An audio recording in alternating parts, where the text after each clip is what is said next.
Morning champions. இன்னைக்கு என்ன பார்க்க போறோம்னா, கேட் ட்ரிபிள்இல வந்து ஒரு இம்பார்ட்டன்ட் கான்செப்ட் பார்க்க போறோம். பார்க்க போற டாபிக் பேரு பேரலல் ரெசோனன்ஸ் சர்க்யூட் அப்படின்றது தான் பார்க்க போறோம். நம்ம கூட ரோஹித் இருக்காரு. ஸோ பேரலல் ரெசோனன்ஸ் சர்க்யூட்டை நம்ம என்னன்னு சொல்லுவோம்? ஸோ பேரலல் ரெசோனன்ஸ் சர்க்யூட்டை நம்ம கரண்ட் மேக்னிஃபையர் சர்க்யூட்னு சொல்லுவோம். ஸோ பேரலல் ரெசோனன்ஸ் சர்க்யூட்டை ஃபர்ஸ்ட் வந்து கரண்ட் மேக்னிஃபையர் சர்க்யூட் அப்படின்னு சொல்றோம். அட் ரெசோனன்ஸ்ல என்ன கண்டிஷன் வரும்? ஸோ ரெசோனன்ஸ் கண்டிஷன்ல நம்மளுக்கு impedance is equal to L by CR when circuit is purely resistive. So at resonance பார்த்தீங்கன்னா impedance equal to Z equal to L by CR அப்படின்றோம். இங்க என்னென்ன முக்கியமா நம்ம ஞாபகம் வச்சுக்க வேண்டியது என்னன்னா, சர்க்யூட் பிகம்ஸ் பியூர்லி ரெசிஸ்டிவ் சர்க்யூட்டா மாறிடும். ஸோ இதுல வந்து இசட்டை பத்தி இசட் எப்படி இருக்கும், ஐ எப்படி இருக்கும்?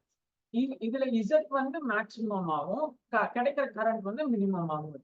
ஸோ இசட் வந்து மேக்ஸிமம் ஆகும், கிடைக்கிற கரண்ட் வந்து மினிமமா இருக்கும் அப்படின்னு சொல்றோம்.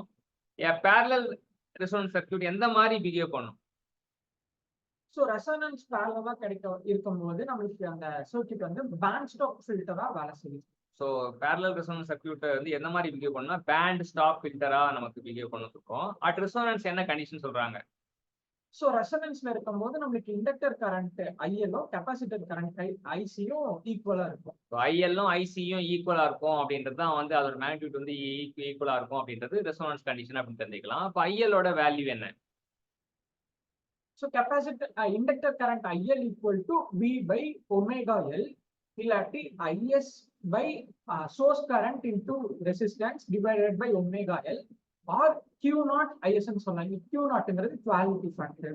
ஸோ ஐஎல்ல வந்து அருமையா டிஃபைன் பண்ணியிருக்காங்க. வி பை ஒமேகா எல் சொல்றாங்க. அந்த விக்கு பதிலா ஐஎஸ் இன்டூ ஆர் அப்படின்றாங்க. அப்போ ஒமேகா எல் அப்படியே தான் போட்டுக்கிறாங்க. அதுல வந்து ஐஎஸ் மட்டும் தனியா பிரிச்சுட்டு ஆர் பை ஒமேகா எல்ல வந்து நம்ம புதுசா ஒரு ஃபேக்டர் சொல்றோம். அதுதான் வந்து Q not. Q not is the quality factor அப்படின்னு தெரிஞ்சுக்கலாம். அடுத்தது ஐ சஃபிக்ஸ் சி எப்படி நோட்டேட் பண்றாங்க? ஸோ கெப்பாசிட்டர் கரண்ட் வந்து வோல்டேஜ் இன்டூ ஒமேகா சி அப்படின்னு டினோட் பண்றாங்க. So voltage into omega see again வந்து வோல்டேஜ் வந்து ஐஎஸ் இன்டூ ஆர்னு பிடிச்சா ஐஎஸ் ஒமேகா சிஆர்னு பிரிக்கிறாங்க. அப்புறம் ஐஎஸ் மட்டும் தனியாக வச்சா ஒமேகா சிஆர் வந்து குவாலிட்டி ஃபேக்டர் Q நாட். அதாவது கெப்பாசிட்டரோட குவாலிட்டி ஃபேக்டர் வந்து இது Q நாட் இங்கே சொல்றாங்க. அதே போல இண்டக்டரோட கெப்பாசிட்டி ஃபேக்டர் சொல்றாங்க. ஐஎஸ் வந்து என்ன சொல்றாங்க? ஸோ சோர்ஸ் கரண்ட் வந்து V by R அப்படின்னு சொல்றாங்க. ஐஎஸ் ஈக்குவல் டு இங்க IR. IS equal to IR அப்படின்றது. அடுத்தது நம்ம குவாலிட்டி ஃபேக்டர் நம்ம சொல்லிட்டு இருந்தோம் இல்லையா, அது குவாலிட்டி ஃபேக்டர்னா என்ன?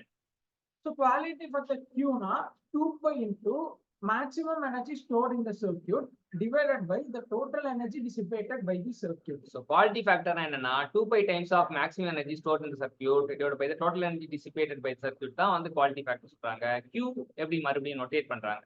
ஸோ Q வந்து நம்ம ரெசிஸ்டன்ஸ் பை ரியாக்டன்ஸ் சொல்றோம். இண்டக்டர் ரியாக்டன்ஸ் சொன்னா இல்லாட்டி ரெசிஸ்டன்ஸ் பை கெப்பாசிட்டன்ஸோட ரியாக்டன்ஸ் சொல்லுவாங்க.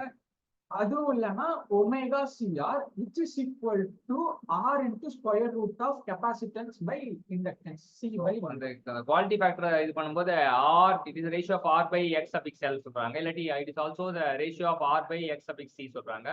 that is also இது மூணு பேர் ஒமேகா சிஆர் மூணு பேர் ஜோடி சேர்ந்தாங்கன்னா Q சொல்றாங்க.